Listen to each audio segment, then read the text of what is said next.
Assalamualaikum warahmatullahi wabarakatuh. Kembali lagi dengan saya Mas Alan di channel siaran cerita mistis. Untuk kali ini saya akan menceritakan sebuah cerita yang berjudul Pembalasan Dendam pada Warga yang Membunuh Istriku.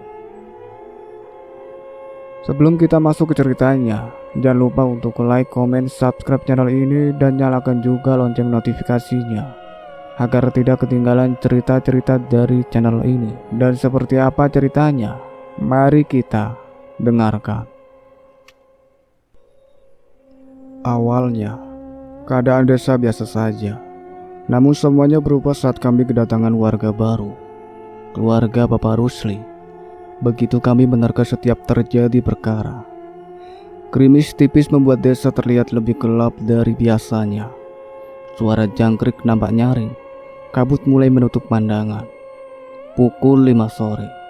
Dari kejauhan nampak lampu senter mencoba menembus kabut yang kian pekat. Sayup-sayup terdengar seseorang menyapa. "Pak," sapanya pada Kandar. Sedangkan Kandar yang disapa hanya membalas, "Monggo" atau "silahkan" sebagai bentuk basa-basi. Padahal Kandar sendiri tak dapat melihat seseorang itu. Setelahnya seorang itu terus berjalan. Tak ada yang terlihat dari keluarga itu. Hanya lampu senternya saja yang terlihat. Kalau dihitung dari sinar senter yang menyala, jumlahnya kira-kira 5 orang. Arah senter itu menuju ke atas bukit. Dalam hati Kandar bergumam, siapa gerangan yang sore-sore begini ke atas bukit? Padahal berkabut, ditambah gerimis yang pasti akan membuat jalan menjadi licin.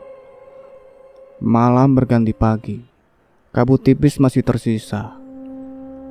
Rupik keluar rumah sembari membawa celurit hendak ke bukit mencari talas untuk dibuat keripik.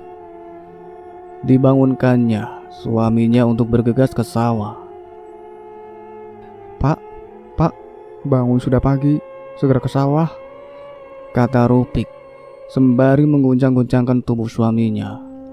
Kandar nampak mengerjap-ngerjapkan mata. Setelahnya mengambil cangkul lalu bergegas ke sawah. Setelah suaminya pergi, Rupik juga bergegas pergi ke bukit. Suasana bukit masih penuh embun sisa hujan, namun ada yang berbeda. Saat Rupik sudah masuk jauh ke dalam bukit, nampak pagar dibangun di sepanjang jalan. Jadi di bukit ini, tadinya hanya ada satu jalan setapak saja menuju air terjun desa. Di mana? Di sana warga desa sering memancing ikan dan juga mencari ubi talas. Namun kali ini, jalan nampak bercabang dengan satu jalan lain diberi pagar dari batang pohon. "Loh, kemarin aku kesini belum ada pagarnya. Kapan membangunnya? Terus sudah ditanami bunga juga," batin Rupik. Melihat bunga mawar merah menjalar di pagar kayu tersebut. Karena penasaran, Rupik pun mengikuti pagar itu. Dirinya berjalan dan terus berjalan hingga akhirnya mendapati rumah yang begitu besar dengan semua bangunan terdiri dari kayu. "Walah Gusti, apik tenan," gumam Rupik. "Bu," panggil seorang perempuan dari belakang, membuat Rupik sedikit kaget. Diamatinya perempuan yang sangat ayu tersebut. Kulit seputih awan, rambut panjang hitam pekat dengan bibir mungil dan mata bening, membuat Rupik terperangah dalam beberapa detik. Ngapunten," ucap Rupik setelah tersadar. Dirinya sungkan karena merasa lancang karena berani masuk kawasan asing, hingga ketahuan yang punya rumah. Gak apa-apa bu, monggo masuk saja," kata perempuan itu ramah. Karena sudah tertangkap basah, Rupik pun menuruti dengan masuk ke rumah itu. Dipersilahkannya Rupik untuk duduk di kursi rotan tepat di teras rumah. Perempuan itu menyuruh Rupik menunggu sebentar. Sebelum akhirnya perempuan itu masuk, tak lama perempuan itu kembali dengan membawa nampan. Dengan 2 cangkir indah di atasnya. Dari gelas keramik itu saja, Rupik tahu kalau perempuan yang dia temui bukan orang biasa. Ngapunten, jenengan ini siapa ya?" tanya Rupik sembari menundukkan wajahnya. Saya Arum, Bu. Lalu ibu ini pasti warga desa seberang kan? Tanya Sekar setelah meletakkan 2 gelas keramik di atas meja. Silahkan diminum, Bu, kata Arum lembut. Namanya indah, puji Rupik. Do Arum, tinggal di sini dari kapan? Tanya Rupik lagi. Saya tinggal di sini dari semalam, Bu, jawab Arum sembari mendekatkan teh itu ke Rupik supaya teh itu lekas diminum. Pantesan, kemarin saya kesini gak ada orang, belum ada pagernya, masih belantara, jawab Rupik tanpa memikirkan apa yang baru saja dia katakan. Ibu mau bekerja di sini? Tanya Arum memotong pembicaraan. Rupik nampak berpikir sejenak, lalu memandang Arum dengan tatapan penuh harap. Mau, Dok, kerja sebagai apa? Tanya Rupik yang nampak semangat. Masak sembari bersihin rumah, jawab Arum ramah. Iya, mau, jawab Rupik. Kalau mau, besok ibu kesini ya, mulai bekerja, kata Arum. Enggak, besok pagi-pagi saya kesini, jawab Rupik semangat. Setelah meneguk habis tehnya, Rupik bergegas pulang. Tak lupa dibawanya celurit yang tadi dia sandarkan pada tembok dekat kursi rotan. Dirinya tak sabar ingin segera mengatakan kabar baik pada suaminya. Pak, panggil Rupik setelah sampai di ambang pintu rumah. Apa sih, Bu? Loh, lak-latinya mana? Tanya Kandar bingung melihat istrinya pulang dengan tangan kosong. Aku tadi ke hutan, lalu lihat pagar bunga dengan jalan setapak. Saat ku ikuti jalan itu, sebuah rumah besar terlihat. Aku yakin, Pak, itu rumahnya orang kaya. Pemiliknya juga sangat cantik. Aku ditawari bekerja mulai dari besok, jawab Rupik. Kamu tuh loh, ngelindur apa gimana? Orang di hutan mana ada rumah yang kamu bilang itu? Ada, Pak, ada. Aku lihat pakai biji mataku sendiri, jawab Rupik bersikeras. Gak mungkin. Orang minggu lalu waktu aku benerin air yang mampet juga gak lihat apa yang kamu lihat.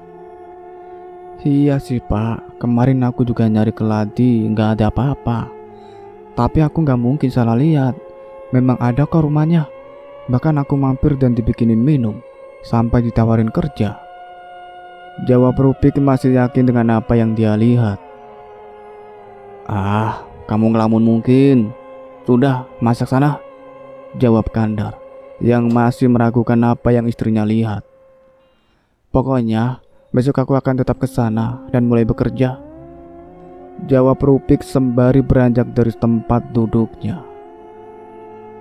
Menutup malam dengan penuh harap. Semoga esok dirinya memang benar-benar mendapatkan pekerjaan. Pagi masih buta tanpa bias cahaya dari surya. Rupik sengaja bangun lebih pagi untuk membuat sarapan untuk suaminya. Membuat Kandar bergegas bangun saat asap tunggu mulai memenuhi segala ruangan. Bu, beneran mau ke rumah itu? Yakin kalau kamu gak ngelindur waktu lihat rumah itu? Tanya Kandar memastikan. Aku tuh walau sudah umur 40 tahun, mataku masih awas, Pak. Masa iya rumah segede itu gak kelihatan di mataku? Lagian bagus kalau aku bisa dapat kerja yang bisa ngasih penghasilan sebulan sekali. Lumayan buat benerin rumah. Kesal Rupik saat harus menjelaskan kembali apa yang dia lihat. Ya sudah, asal sebelum gelap kamu harus sudah pulang, kata Kandar sembari mengasah parang, membuat keadaan kembali hening.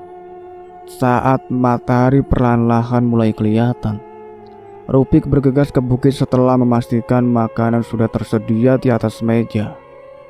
Sengaja Rupik memasak lebih banyak supaya suaminya tinggal memanaskan jika hendak makan.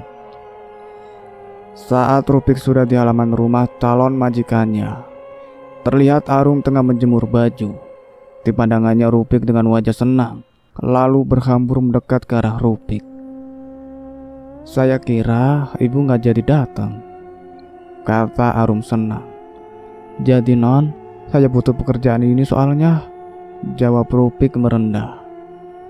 Seneng saya dengernya, tapi panggil Arum saja. Mari saya kenalkan sama bapak, kata Arum sembari tersenyum. Sedangkan Rupik mengangguk pelan. Setelahnya mengikuti Arum yang masuk ke dalam rumah. Baru ini Rupik tahu tentang suasana dalam rumah yang nampak redup. Sedikit sekali bias cahaya yang bisa masuk ke dalam rumah. Dengan segala bangunan terbuat dari kayu, ornamennya pun sangat kuno, namun terlihat sangat mahal, seperti gelas keramik tempo hari. Sudah sangat lama Rupik tidak pernah melihat lagi gelas-gelas semacam itu. Perkenalkan Bo, saya Rusli, bapaknya Arum, kata Rusli sembari mengulurkan tangan. Kulo Rupik Doro, jawab Rupik menunduk. Panggil Pak wae Mbok, jawab Rusli ramah. Nggih Pak, jawab Rupik. Sebagai pesuruh, Rupik tak berani menatap mata tuannya. Namun sempat terbayang tampilan Pak Rusli yang masih mengenakan celana hitam dengan atasan baju lurik. Terlihat sekali Pak Rusli masih sangat kejauhan. Nanti biar Arum yang menjelaskan apa saja yang akan Mbok kerjakan di rumah ini. Memang sulit Mbok, tapi melihat perawakanmu yang kalem, saya yakin kamu telaten. Saya mau mancing dulu, jelas Rusli. Rupik mengangguk kalem, walau masih bingung dengan kesulitan apa yang akan dia kerjakan. Karena ibu sudah resmi bekerja di sini, jadi saya panggil bos saja ya, biar lebih enak. Enggih. Jadi tugas Mbok itu susah-susah gampang. Pertama, Mbok masak pagi, gak banyak kok. Di rumah ini cuma ada 3 orang saja, saya, bapak, sama Dimar. Jadi untuk masakan tidak usah terlalu banyak. Untuk nyapu, nyuci, dan pekerjaan rumah yang lain, saya yang akan mengerjakan, kata Arum menjelaskan. Jadi tugas saya hanya masak, tanya Rupik bingung, tak melihat kesulitan dari tugasnya. Sambil rawat Dimar, adik saya, itu yang paling susah, kata Arum sendu. Kenapa non? Nakal ya anaknya. Ibu lihat saja sendiri, mari saya antar, jawab Arum. Sebelum itu, Arum membawa 1 piring nasi. Setelah itu berjalan mendahului Rupik. Semakin lama Arum berjalan, semakin gelap juga ruangannya. Dari ujung ruangan, Arum mengambil lentera yang seakan sudah dipersiapkan. Setelahnya Arum menyusuri tangga yang membawa mereka ke dalam ruangan bawah tanah. Suasananya sangat gelap. Satu-satunya penerangan hanya berasal dari lentera yang ada di tangan Arum. Selain itu, ruangan terasa lembab. Sedikit tercium bau anyir yang membuat debar jantung Rupik terpacu. Hingga akhirnya, sinar lentera menerangi sebuah pintu kayu dengan simbol yang aneh, membuat Rupik kian bingung. Sebenarnya tugas apa yang akan dia kerjakan? Pintu terbuka. Digantungkannya lentera itu sehingga seisi ruangan terlihat lebih terang. Mata Rupik terfokus pada sebuah box bayi yang berukuran lebih besar, hingga rasanya box itu bisa ditiduri orang dewasa. Kak, panggil seorang dari dalam box. Iya dek, jawab Arum sembari mendekat ke arah box. Gimana tidurnya? Nyenyak, imbuh Arum. Lapar, rintih anak di dalam box. Iya, bentar ya, jawab Arum dengan suara lembut. Sini Mbok, panggil Arum, membuat Rupik berjalan mendekat. Jalan Rupik terasa berat karena bau anyir semakin menyeruak. Ditambah banyak lalat hijau yang hinggap di mana-mana, membuat badan Rupik bergetar hebat. Namun, karena perintah juga karena rasa penasaran, diseretnya kaki yang kian berat dirasa. Tuannya saja tak bereaksi geli atau semacamnya. Mungkin saja anak yang ada di box itu hanya sakit keras hingga aromanya anyir. Duh Gusti, terpekik Rupik saat melihat sosok yang tengah tidur di ranjang. Rupik memejamkan matanya, tak kuasa menahan takut tentang apa yang baru saja dia lihat. Geli ya mbok? Adik saya memang terlahir demikian. Ibu saja sampai kabur karena tak kuasa melihat anaknya sendiri, kata Arum sendu. Kalimat yang keluar dari mulut Arum membuat Rupik kasihan. Dibukanya matanya, memandang Dimar lebih jeli lagi.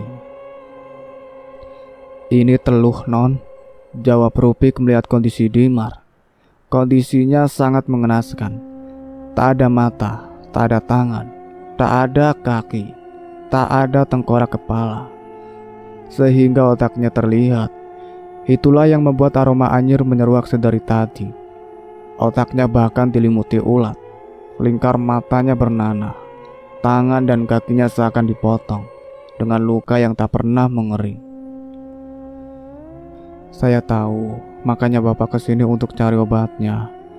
Jadi tugas mbok yang paling susah itu merawat Dimar, memandikan, nyuapin makan, sembari membersihkan ruang ini.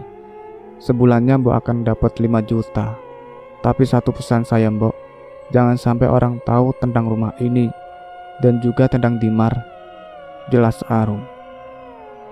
Maaf non, saya nggak bisa, jawab Rupik takut. Dia menganggap dirinya tidak akan bisa melakukan itu. Tolonglah mbok, nanti untuk gajinya separuh akan kita bayar di awal, bisa kan mbok? Tanya Arum dengan tatapan memelas. Kalau bukan sama mbok, saya mau minta tolong ke siapa? Tanya Arum, membuat Rupik iba. Dipikirnya keputusan itu baik-baik. Sampai akhirnya Rupik pun setuju. Saya mau, tapi saya hanya bekerja sampai jam 5 sore. Sebelum gelap saya harus pulang, jawab Rupik. Gak apa-apa mbok, gak masalah, jawab Arum senang. Kandar memandang istrinya bingung, aneh. Dari istrinya pulang tak ada kata-kata yang menggebu-gebu seperti saat Rupik menceritakan tentang rumah itu. Setiap ditanya, jawabannya pasti singkat. Padahal seharusnya Rupik senang, karena saat pulang Rupik sudah mengantongi uang sebesar 2,5 juta. Padahal uang itu cukup besar untuk ukuran pesuruh, apalagi di desa terpencil seperti desanya. Apalagi itu masih separuhnya. Kenapa toh bu? Katanya kamu senang kerja di sana. Kok kamu dari tadi ditanya singkat-singkat terus jawabnya? Tanya Kandar penasaran. Sebenarnya aku senang, orang yang tinggal di sana itu orang baik semua. Tapi ada hal yang bikin aku takut, jawab Rupik. Apa toh bu? Takut apa? Tanya Kandar kian bingung. Bapak percaya teluh, tanya Rupik sembari menatap suaminya lekat-lekat. Kandar nampak kaget mendengar apa yang ditanyakan istrinya. Dari gerak-gerik Rupik seperti membingungkan. Pas ditanya juga reaksi semakin membuat Kandar tidak mengerti. Percaya? Kenapa nanyain itu? Tanya Kandar.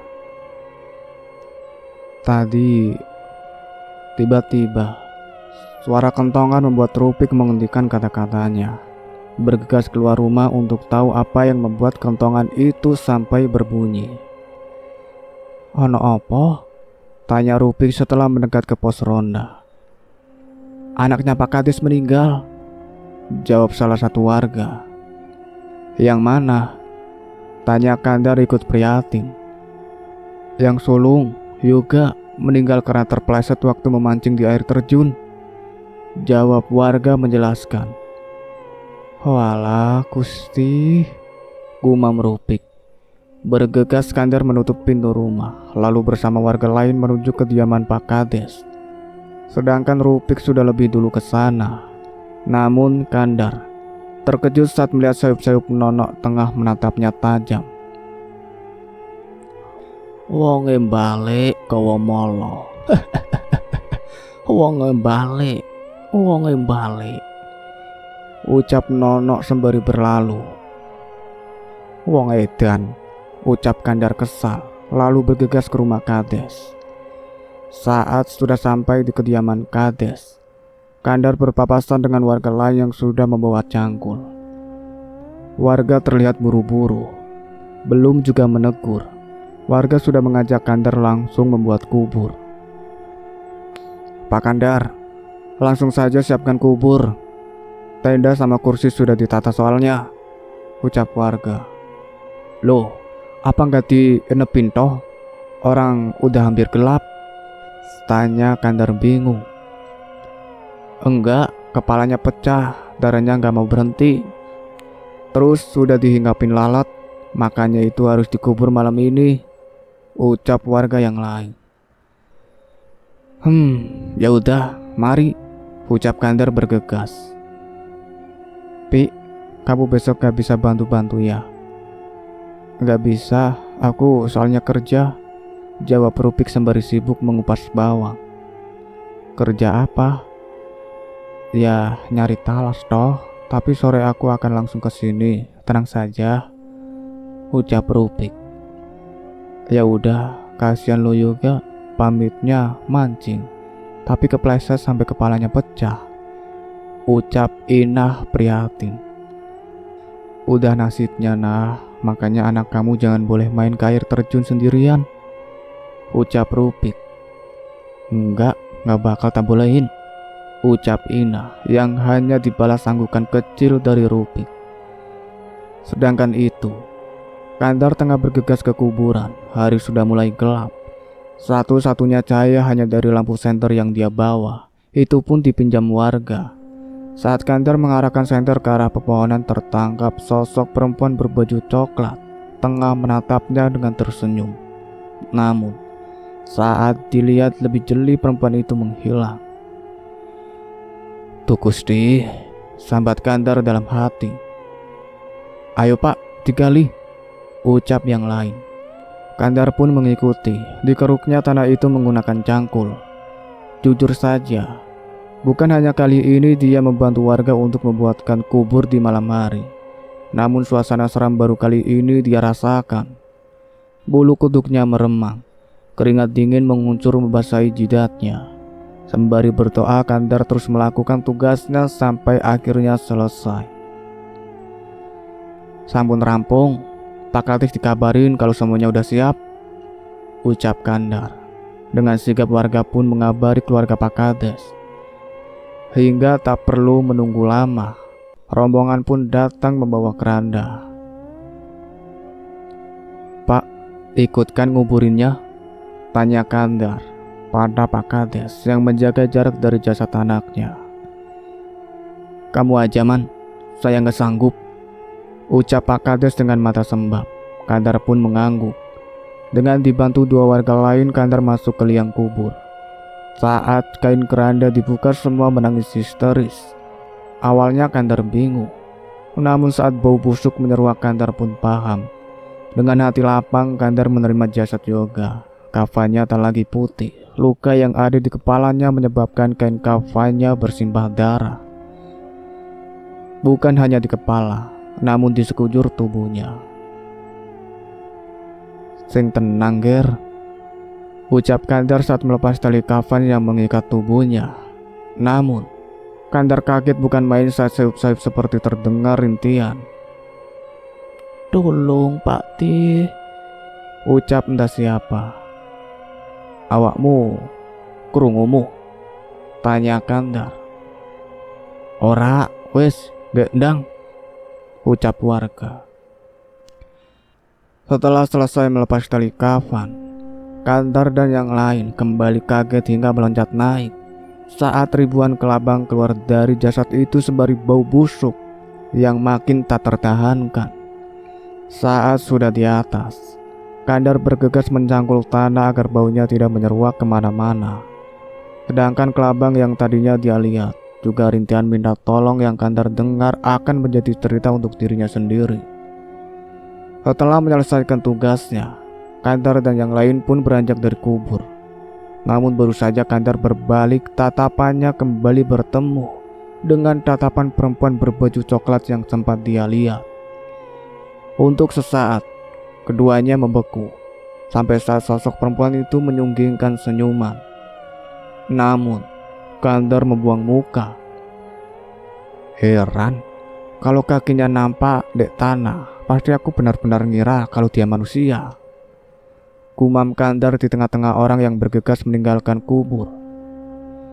Suasana rumah Kades begitu ramai. Banyak warga dari desa sebelah yang menyampaikan duka cita atas kematian Yoga yang begitu mendadak. Sedangkan Kandar dan orang yang sempat membuat kubur meminta izin untuk pulang terlebih dahulu untuk membersihkan diri. Bu, ayo mulai, ajak Kandar. Ayo, balas Rupik lalu berpamitan dengan orang-orang dapur. Setibanya di rumah, Kandar bergegas masuk ke kamar mandi, mencuci mukanya dengan air dingin berkali-kali sampai rupa dari mayat yang tadinya dia kuburkan hilang. Setelahnya mandi, setiap dia mengayurkan air terdengar suara sayup-sayup rintihan. Rintihan kecil seperti seseorang yang tengah menangis. Namun saat Kandar menghentikan guyuran air, suara itu hilang. Hasuk, umat Kandar kesal, bergegas menyelesaikan mandinya. Pak De, tolong, ucap suara entah siapa. Sesaat Kandar terdiam, namun tak dihiraukan suara itu. Dirinya bergegas keluar, menemui Rupik yang tengah mengaduk ke teh. Katanya, kalau belum 40 hari, arwah itu masih ada di sini. Kalau meninggalnya saja rupanya seperti itu, gimana kalau jadi arwah? Kata Rupik. Brak! Sesaat Rupik terdiam kaget, lalu bergegas ke arah pintu. Disentuhnya gagang pintu yang tengah digebrak oleh entah siapa. Astaga, kamu ternyata, ucap Rupik saat melihat ternyata warga yang mengebrak pintu. Danang meninggal, kata warga itu dengan nafas terengah. Kok bisa? Pekik Rupik bingung. Kurang ngerti, pas Pak Inung pulang, anaknya udah tergeletak hendak kasur, darah ndek mana-mana, dan matanya hilang, ucap warga merinding. Tak lama setelah itu kentongan kembali dibunyikan. Bergegas Kandar kembali ke pos roda bersama Rupik. Di sana, semua warga membawa obor. Raut wajahnya marah. Baru saja 1 hari 2 anak meninggal. Gimana ini baiknya? Tanya Kandar saat sampai di sana. Desa kita gak aman. Kayaknya ada yang sengaja nebar teror. Gak mungkin anak yang tak tinggal di rumah dalam keadaan baik saja tiba-tiba meninggal tanpa mata. Anak saya pasti dibunuh. Anak Pak Kadis juga pasti begitu. Mana ada anak kepleset terus kepalanya pecah. Anak itu mancing di pinggir. Paling mentok meninggal karena hanyut, ucap Inung marah. Sebelum itu mending kita segera buat kubur, Mas, ucap adik Inung yang tiba-tiba saja datang dari belakang. Baunya udah nyebar, gak mungkin diinepin, imbuhnya dengan mimik wajah sedih. Inung tertunduk sembari menutup mukanya. Dadanya terasa panas. Kehilangan seorang anak sudah terlalu berat untuknya, apalagi harus kehilangan dengan cara yang mengenaskan. Sudah, Pak Inung pulang saja. Saya sama warga biar kembali membuat kubur. Sisanya mengurus jenazah. Sebaiknya anak-anak dikumpulkan jadi satu tempat saja, biar kejadian ini tak terulang, ucap Kandar menghimbau warga yang lain. Jam sudah menunjukkan pukul 12 malam dini hari. Secepat mungkin Kandar bergegas. Setelah sampai di kuburan, Kandar dan yang lain bergegas menggali kembali dengan secepat mungkin. Tak ada yang saling berbicara. Tak ada juga yang membicarakan kejadian demi kejadian. Membuat keheningan menyebar hingga suara burung lebih dominan. Setelah sudah cukup dalam, sesuatu terlihat. Semakin digali, mata Kandar semakin membelalak. Loh, lah ini makam yang tadi toh. Lah ini kan Juga anaknya Pak Kades, pekik Kandar saat mengambil papan yang terlihat masih sangat baru. Bau busuknya menyeruak membuat yang lain sudah terlebih dulu naik. Suara tawa membuat semua mata tertuju pada pohon Kamboja. Sumber suara berasal, namun tak ada siapapun di sana. Pak Kandar, mayatnya udah gak ada, kata warga saat kembali melihat ke liang kubur. Asu, kok yang getolanan adewe, ucap Kandar kesal. Udah, nanti gak usah cerita tentang apa yang kita lihat. Kasihan keluarganya Danang, ucap Kandar menutup malam dengan semua cerita yang dia simpan rapat-rapat. Sopo jenengmu? Tanya Rusli dengan suara berat. Sekar Arum, jawab putrinya sembari menundukkan kepala dan juga tubuh yang terduduk bersimpul terlihat lesu. Sopo bopomu? Rendra Rusli, jawab Arum dengan suara bergetar. Sopo adimu? Tanya Rusli semakin dingin. Lintang Dimar, suara Arum tercekat. Sopo biungmu? Tanya Rusli dengan menatap tajam ke arah Arum. Arum boten gadah biung. Biung pun sedak sawise biung metu saka omah. Suara Arum nyaris berbisik, matanya berair. Suaranya serak seperti menahan ribuan jarum setiap Rusli menanyakan siapa dirinya. Hatimu wis entuk tombo, ojo kok rasa sapa wae sing mati.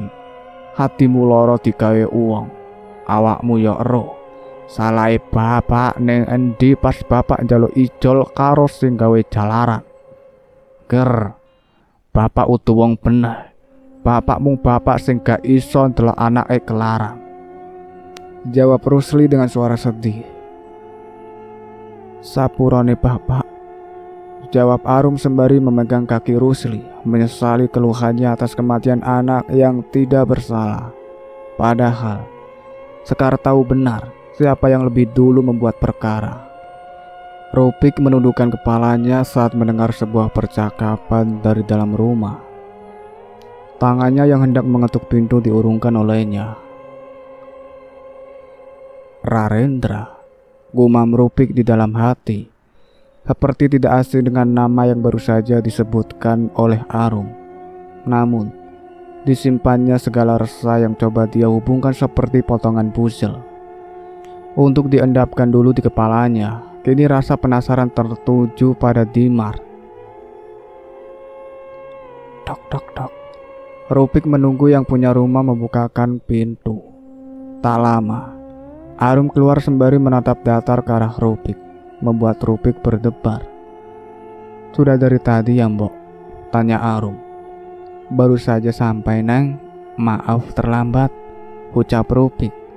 Senyum Arum kembali mereka saat Rupik mengatakan dirinya baru saja datang, menyuruh Rupik bergegas masuk. Mbok, sapa Rusli ramah, sedangkan Rupik hanya membalas dengan senyum tipis sembari menundukkan kepalanya. Mbok, lihat Dimar yuk, ajak Arum. Mari, jawab Rupik yang kian penasaran. Bukan lagi di ruang bawah tanah, Arum mengajak Rupik ke sebuah kamar yang berhadap-hadapan dengan kamar Arum. Kamar yang sempat dirinya lihat saat hendak masuk ke ruang bawah tanah. Dari depan itu tak tercium bau anyir, membuat Rupik makin yakin dengan apa yang dirinya yakini. Perlahan Arum mulai membukakan pintu. Terlihat seorang anak laki-laki tengah terduduk di kursi, memandang lurus ke arah jendela, membiarkan badannya diterpa matahari pagi. Dari ambang pintu saja Rupik sudah hampir menangis melihat batok kepala dari Dimar yang tadinya tidak ada. Dek, coba lihat siapa yang datang, ucap Arum sembari memutar kursi sehingga saling bertatapanlah Rupik dan juga Dimar. Rupik terjatuh. Kepalanya pening melihat kedua bola mata bening yang tengah menatapnya tanpa dosa. Dadanya terasa panas, bahkan rasanya ingin pingsan. Namun, badan Rupik bergetar saat Arum memegang bahunya. Non, maaf, ucap Rupik bergetar. Saya ada urusan, ucap Rupik bergegas bangun dengan kepala yang masih sempoyongan. Urusan apa, Mbok? Loh, Mbok kok sempoyongan? Tanya Arum bingung. Tanpa menjawab, Rupik terus berjalan. Ditahannya rasa takut yang memuncak. Namun, saat sudah di ambang pintu, sebuah suara menghentikan Rupik. Kandar, bojomu toh? Tanya Rusli dengan suara berat. Arimbi, bojoku. Ibu Rusli sembari menarik nafas panjang. Awakmu mesti wis tau krungu lenggah sing kok rungokne utuk sejatine barang sing kedadean, kata Rusli sembari menarik bangku di sampingnya. Rupik terlihat takut, badannya masih bergetar. Dari hal yang dia dengar, tak ada satupun cerita yang membuat Rarendra terlihat baik di mata Rupik. Aku mau ngrogoi sing gawe jalaran. Awakmu teko sawise iku kedadian awakmu ora salah, ucap Rusli ringan. Mendengar apa yang dikatakan Rusli, Rupik pun mendekat, lalu duduk di bangku yang sudah disiapkan.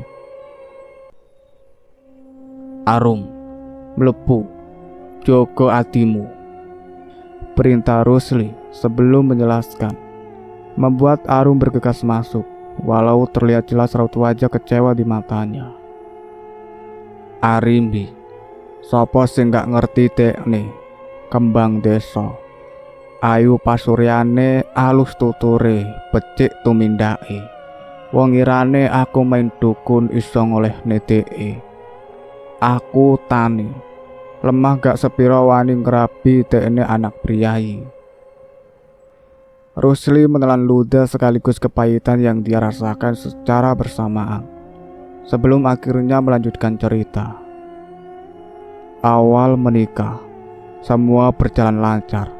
Seorang anak priyayi bisa hidup dengan kaum saudara sepertiku, dilepas segala atribut kemewahan, beserta diterimanya ancaman kehilangan warisan yang begitu banyak atas nama cinta. Dia menjadi orang biasa denganku hingga kami dikaruniai seorang anak. Sekar Arum. Ayu kan? Persis paras ibunya. Air mata mulai turun dengan intonasi suara yang kian serak. Namun, yang namanya sirik itu ada. Kades, orang yang sejatinya kuanggap teman, ternyata ngirim teluh pada Dimar. Kulihat anakku sendiri lahir seperti tercabik-cabik. Dadaku panas. Selama hidupnya aku melihat dirinya menderita. Belum cukup sampai di situ. Dihasutnya Arimbi kalau aku penyebab Dimar terlahir demikian. Katanya aku memiliki perjanjian dengan iblis. Dia bilang aku membuat Arimbi tergila-gila hingga anakku yang kena tulah. Ucap Rusli nyaris berbisik. Alhasil, warga datang berbondong-bondong menemuiku, merutukiku, memaki, melempar gubukku dengan batu. Istriku dirampas. Arimbi dipulangkan ke orang tuanya. Seperti binatang kami dipaksa pergi. Aku, Arum, dan Dimar bertahun-tahun hidup mengasingkan diri. Salah saat aku mengambil bagian, ucapnya keras. Ku ambil temurung kepala anak kades supaya dia tahu rasanya hancur inung. Dia tahu benar, tapi dia tutup mata. Ku ambil mata anaknya supaya dia bisa melihat apa itu penderitaan. Sisanya, anakku belum memiliki tangan dan kaki. Ucap Rusli mendadak dingin. Jangan ada lagi yang mati, rintih Rupik. Kenapa? Kamu sudah tahu selanjutnya siapa? Tanya Rusli dingin. Rupik tak lagi merintih. Kini dia bersimpu di kaki Rusli sembari menangis terseduh-seduh. Bilang suamimu, aku mau ambil bagian, jawab Rusli. Bajingan, umpat Rupik bangun dari posisi yang tadinya meringkuk untuk mencari belas kasihan. Tatapan tajam masih lurus tertuju pada Rusli, sedangkan Rusli sendiri menatap datar seakan tak bergerak. Rupik bergegas keluar dari rumah. Di depan dirinya sudah disambut oleh hujan yang sangat deras. Langit mendung beradu suara petir yang seakan meneriakinya untuk segera pulang. Cuaca tak membuatnya berjalan pelan. Diangkat roknya sebatas lutut, lalu berlari secepat-cepatnya. Dari balik punggungnya batang pohon tumbuh merapat menutup jalan. Di cabang jalan Rupik berbalik. Tak ada pagar yang ditumbuhi bunga mawar. Tak ada jalan setapak, tak ada rumah dari kayu. Semua kembali seperti sebelum rumah itu ada. Degup jantung Rupik beradu. Apa sebenarnya yang aku temui? Ucap Rupik menangis terseduh-seduh. Pada siapa sebenarnya aku mengabdi diriku? Imbuh Rupik. Suara cekikikan terdengar dari balik dahan pohon. Kian lama suara itu seakan menyebar ke segala penjuru, membuat Rupik kian ketakutan. Kalian keterlaluan, rintih Rupik kembali berlari. Bu, panggil Kandar dari kejauhan. Pak, teriak Rupik kian mempercepat kakinya. Tangis Rupik pecah saat beradu tatap dengan suaminya. Kandar sengaja menyebut istrinya setelah tahu siapa yang sudah menjalankan sebuah permainan dari setiap kejadian. Kandar takut jika yang diincar adalah istrinya karena memang keluarganya tidak memiliki keturunan. Namun, baru saja Kandar hendak mendekat, petir menerpa sebuah pohon hingga membuatnya tumbang. Terekam jelas di mata Rupik bagaimana pohon itu menghantam tubuh suaminya. Tak ada teriakan, tak ada tangis. Untuk sesaat tubuh Rupik mematung. Dirinya masih menganggap semua ini mimpi buruk sampai darah suaminya mengenai kaki telanjang Rupik yang penuh goresan semak berduri. Darah Kandar berbaur dengan air hujan. Merahnya pekat, baunya anyir. Sampai detik itu, Rupik masih membeku. Merasakan setiap tulangnya seperti dicabut satu demi satu. Rasa sakit, pedih, menamparnya pada kenyataan bahwa dirinya sebatang kara sekarang. Bukan hanya tangan, bukan hanya kaki. Tubuh Kandar hancur tak tersisa. Bahkan pohon itu seakan menelan tubuh Kandar tanpa menyisakan sesuatu yang bisa dilihat. Tak lama, warga berdatangan. Saat warga menyentuh pundak Rupik, saat itu juga semuanya gelap. Pemakaman. Tempat inilah yang memisahkan Rupik dan Kandar suaminya. Sendiri, kata itu terus terngiang di kepala Rupik. Tak memiliki garis keturunan. Kini suami juga meninggal. Bahkan hanya badan hancur suaminya yang dikuburkan tanpa bisa dimandikan, tanpa bisa dilihat wajahnya untuk terakhir kalinya. Hanya ekspresi haru yang hanya selang beberapa menit sebelum pohon menimpa Kandar yang bisa dirinya kenang. Pemakaman selesai, hampir jam 8 malam. Semuanya sudah bergegas pulang.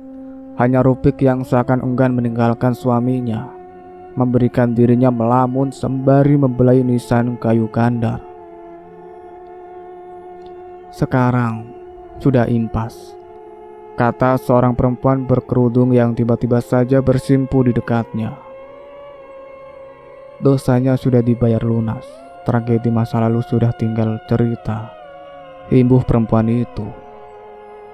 Belum, aku akan menuntut balas, ucap Rupik dingin.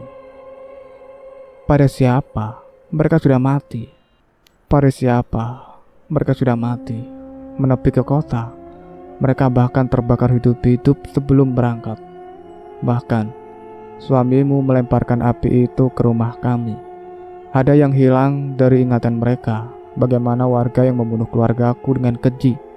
Ada yang hilang dari ingatan mereka, bahwa aku pergi agar keluargaku selamat. Tapi tidak, mereka membantai keluargaku tanpa ampun. Tahu yang lebih kasihan? Tanya perempuan itu. Apa? Tanya Rupik dengan nada bergetar. Mereka tidak tahu, mereka sudah mati. Ucap perempuan itu datar. Memang siapa kamu? Tanya Rupik kesal sekaligus takut. Arimbi. Itulah akhir dari cerita yang berjudul Pembalasan Dendam pada Warga yang Membunuh Istriku, bagian pertama atau season pertama. Terima kasih banyak untuk kalian semua yang sudah setia mengikuti cerita ini sampai selesai. Nantikan cerita-cerita terbaru lainnya dari kami. Oh ya, sebelum Mas Alan pamit, jangan lupa untuk nonton season 2-nya ya. Semoga hari Selasa bisa tayang. Oke, jangan lupa untuk like, comment, subscribe channel ini, dan satu lagi bunyikan loncengnya. See you in the next video. Wassalamualaikum warahmatullahi wabarakatuh.